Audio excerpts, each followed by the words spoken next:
ಮತ್ತು ವನ್ಯಜೀವಿ ಶಿಕ್ಷಕರೇ, ನನ್ನ ಹೆಸರು ಮೊಹಮ್ಮದ್ ಜುಹೇದ್. ಇಂದು ನಾನು ಪರಿಸರ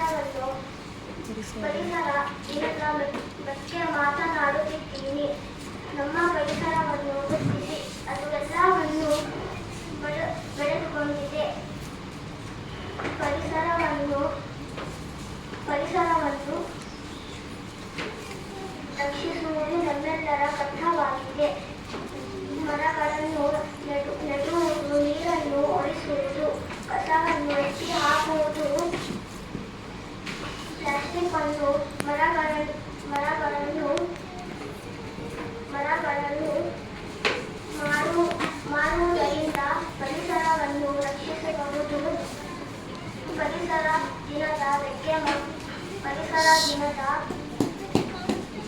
ಅಂಗವಾಗಿ ಮಾತನಾಡಲು ಅವಕಾಶ ನೀಡಿದೆ. ಧನ್ಯವಾದಗಳು.